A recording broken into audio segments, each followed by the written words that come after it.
굉장히 관심 많은 금융가의 가장 핫한 키워드들이 뭐가 있나요? 처음 들어보는 어휘들이 막 왔다 갔다 하거든요. 요즘엔 우리 주식시장을 휩쓸고 있는 키워드가 1번이 역시 디지털이겠죠. 디지털 전환. 특히 디지털 쪽에서 메타버스 이런 단어들, 뭐 가상화폐 이런 단어들이 요즘에 가장 핫하다고 할 수 있습니다. 사실 이 가상 뭐 이런 최근에 가장 아마 여러분들이 처음 들은 게 비트코인이 아닐까 싶어요.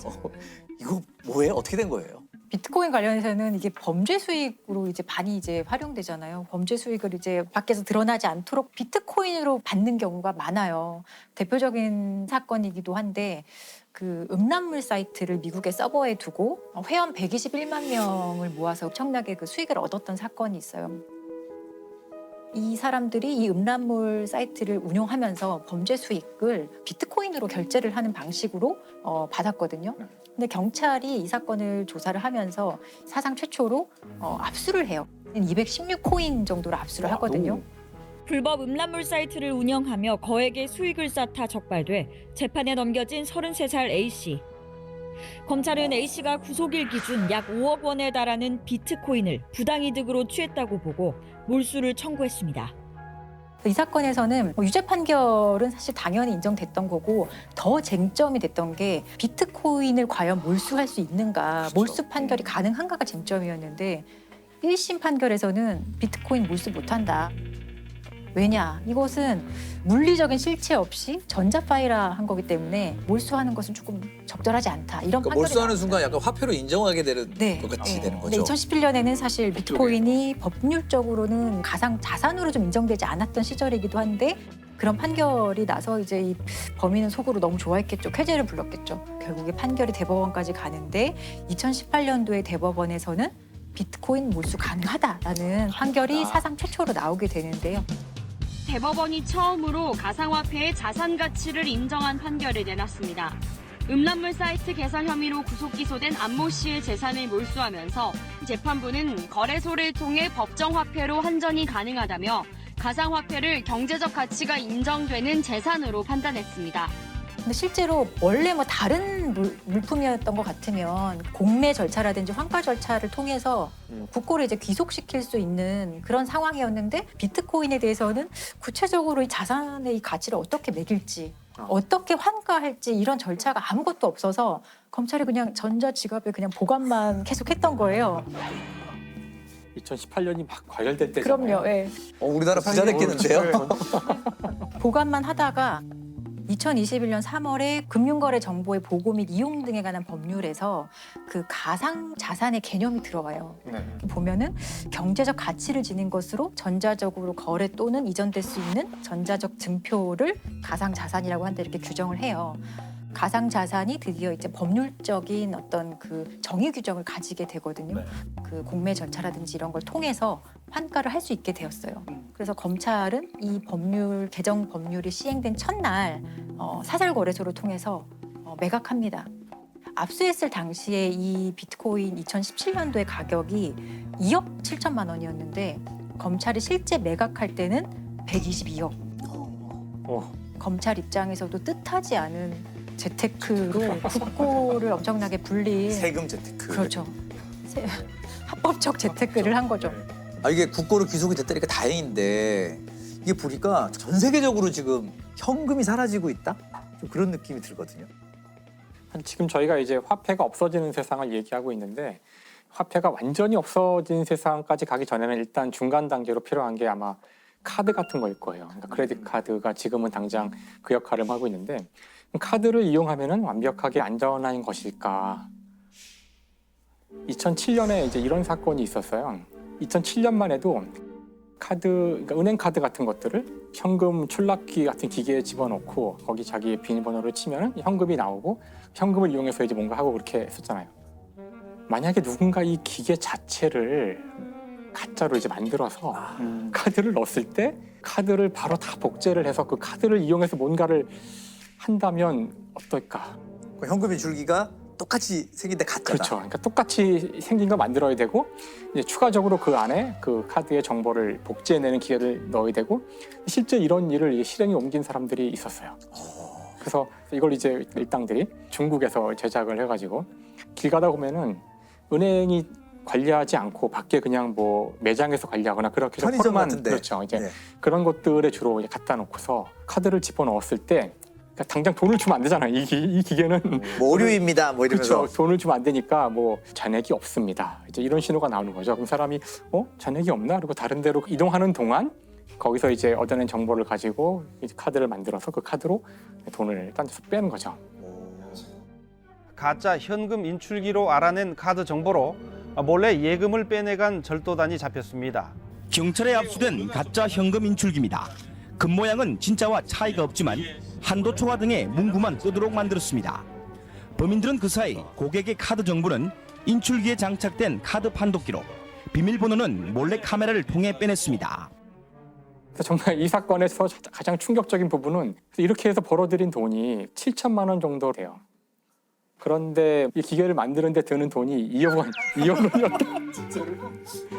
그래서 2억 원을 들여 만든 가짜 인출기로 이제 벌어들인 돈이 7천만 원. 그 정도 아이디어가 있으면 딴 거라도 돈을 벌 수 있을 것 같아요. 그러니까 정말 충격적인 사건이라고 할 수 있는데 물론 이렇게도 이제 할 수 있겠지만 2021년 부산에서 있었던 이제 사건인데요. 이제 스키머라는 기계인데 이거는 카드를 그냥 한 번 긁기만 해도 사실은 그 안에 정보를 다 꺼낼 수 있어요. 그래서 그 기계를 갖고 다니면서 아파트 문 앞에서 결제하는 경우가 있잖아요. 치킨 시켜도 그렇죠. 네, 그런 상황을 이용하는 건데 카드를 받아서 일단 자기가 가져온 스키머라는 기계에 먼저 거요. 그러면 정보를 다 빼냈죠. 그리고서는 이게 왜 안 되지? 뭐 다른 기계로 해볼까요? 뭐 이러고 한 번 더 긁는 그때 이제 진짜로 결제를 하는 거예요. 카페 주인이 음식을 시키고 카드를 내밀자 배달 기사가 카드 단말기를 꺼내 결제합니다. 하지만 결제가 안 되는지 또 다른 단말기를 꺼내 다시 결제를 시도합니다. 결제를 하는 척하며 먼저 가짜 단말기로 카드 정보를 복제한 뒤 실제 결제를 다시 한 겁니다. 실제로 이제 이렇게 빼낸 정보를 이용해서 카드를 그러니까 만들 수 있잖아요. 그래서 만들어서 그걸 본인이 쓰면은 이제 잡힐 수가 있으니까 이들이 참 이게 또 영악한 것이 그 텔레그램에 이렇게 복제된 카드가 있다고 개당 50만 원에 팔아요. 그래서 이걸 산 사람들은 그렇게 복제된 카드를 이용해서 보통 금은방에서 결제를 했다 그러는데요. 1,700만 원 가까이 결제를 했다고 합니다. 배달기사 4명과 총책 등 일당 5명은 이렇게 복제한 신용카드를 인터넷에서 한 장당 50만 원씩 받고 팔았습니다. 불법 복제 카드를 산 3명은 수백만 원짜리 귀금속이나 비싼 컴퓨터 그래픽 카드를 결제한 뒤 되팔아 현금으로 바꾸기도 했습니다. 사실은 지금은 이제 카드도 카드지만 이제는 대부분 다 온라인 결제 시스템들을 이제 이용하시잖아요. 온라인 결제 시스템은 편리한 것만큼이나 위험성이 있을 수 있는데 만약 개인정보가 자기가 새로 스마트폰을 개통할 만큼 충분한 정보만 빠져나가면 이제 그러면 다 끝난 거예요. 그럼 누군가 이제 제 명의로 폰을 이제 개통을 하고 많은 그 일들을 할 수 있잖아요. 이제 저희의 모든 결제 수단이 모바일 기기로 넘어가면서 또 범죄자들은 이걸 또 노리고 있다는 거죠. 그러니까 이에 대한 이제 대비가 점점 더 중요해지는 것 같아요. 김미영 팀장, 모르는 사람이 없는 이름이죠. 얼마나 심각하면은 전 국민이 아는 팀장님이 되셨어요. 당연히 범인은 김미영 씨가 아니겠죠. 그렇죠. 이 김미영이라는 이름은 그냥 완전히 가명이고요. 총책 박 씨가 9년 만에 검거가 됩니다. 사기 수법은 어떤 거였나요? 일단 김미영이라고 하는 이제 가상의 인물을 만듭니다. 그리고 나서 이 불특정 다수한테 저금리 대출을 해주겠다. 그다음에 신용불량자도 대출을 해주겠다. 뭐 이런 문자 메시지를 무작위로 이제 보내가지고 거기서 반응을 하는 사람한테 상담을 하면서 정보를 이제 개인 정보를 다 수집을 합니다. 얼마나 고맙겠습니까? 저희가 힘들게 지금 그 신용불량과 대출을 못 받고 있는데 불러달라는 대로 그냥 개인 정보를 다 불러주는 거죠. 이 방법으로 해서 피해자 뭐 역시 수만 명이고요. 알려진 것만 80억 원이라고 합니다. 그러니까 확인된 금액. 확인된 것만. 네.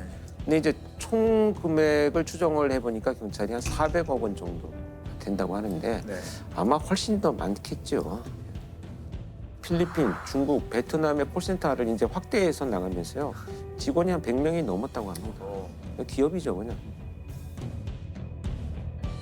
그리고 그걸 운영해 나가는 과정에서 조직원들을 움직여야 되니까 이제 회사처럼 성과급도 주고 여행도 시켜주고 선물도 해주고 그런 식으로 이제 운영을 해나가는 것이 이제 밝혀졌습니다.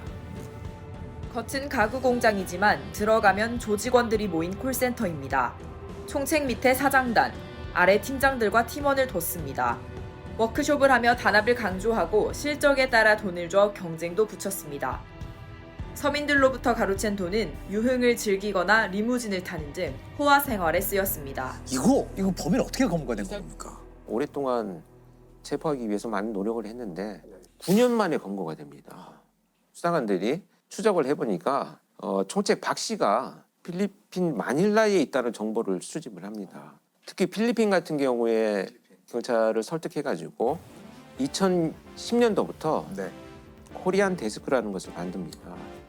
이 코리안 데스크는 경찰이 이제 수사를 같이 공조할 수 있는 요원들을 아예 거기다 상주시키는 시스템이에요. 그 외국에서 계신 한국 경찰인 거죠. 한국 관련 사건을 한국인과 관련된 우리 한국인과 관련된 여러 사건들을 하는데 거기서 이제 상주를 하다 보니까 실정이나 상황을 잘 알기 때문에 정보원 활용이 굉장히 높아요. 그래서 결국은 한 소도시에 숨어서 은거를 하고 있던 총책 박 씨를 체포를 하는데 이자가 누구였었냐 하면 모 경찰서에서 이 보이스피싱을 담당해서 수사하던 경찰관 출신이에요. 세상에. 진짜 해대도 너무하네요. 야, 이건 지난 4일 필리핀의 수도 마닐라 인근. 뒷수갑이 채워진 남성이 무장한 필리핀 이민청 직원들에 이끌려 승합차에 탑니다. 이 50대 남성은 일명 김미영 팀장 보이스피싱 조직의 총책 A씨입니다. A씨는 과거 한국에서 사이버 수사팀 근무 이력이 있는 경찰 출신 인물로 해임 뒤 범행을 시작한 것으로 전해졌습니다. 사이버 수사대 같은 데서 근무하면서 그 수사를 잘해가지고 체포를 많이 하다 보니까 또 특별 승진까지 했던 경력이 있어요. 그런데 2008년도에 뇌물을 받은 죄로 이제 파면이 됩니다. 그 길로 이 박 씨는 보이스피싱 범죄를 저지르는 계획을 세우게 되죠.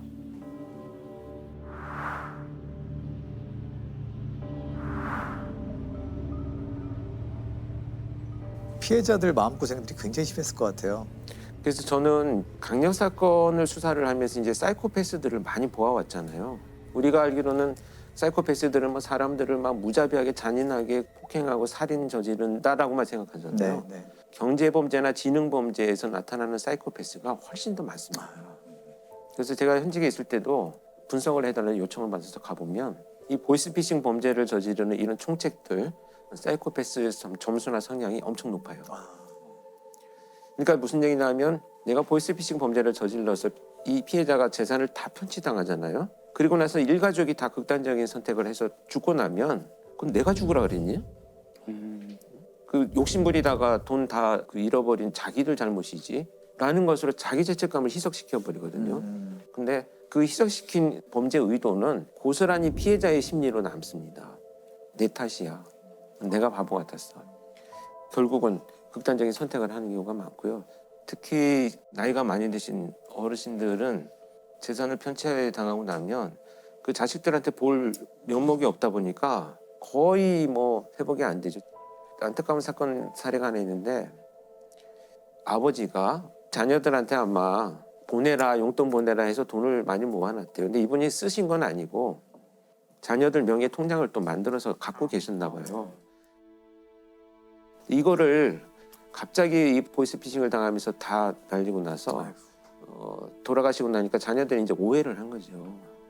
저렇게 될 거를 그렇게 욕심냈냐고. 근데 나중에 이제 유품 정리하다 보니까 다 자기들 걸로 그냥 이렇게 해놓고 베풀지도 못하고 가셨네요. 한 일가족의 삶이 그냥 망가지는 거죠. 피해자의 삶이. 그래서 체포하는 거 굉장히 중요하지만 사실 예방이 되게 중요한 그 범죄 중에 하나죠.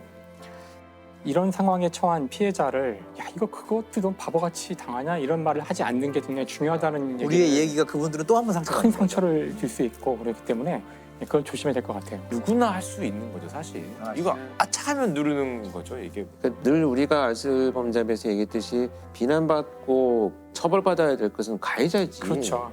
피해자는 누구라도 될 수 있습니다. 특히 보이스피싱 피해자는요. 저도 마찬가지입니다. 범행을 저지르는 가해자의 책임이죠.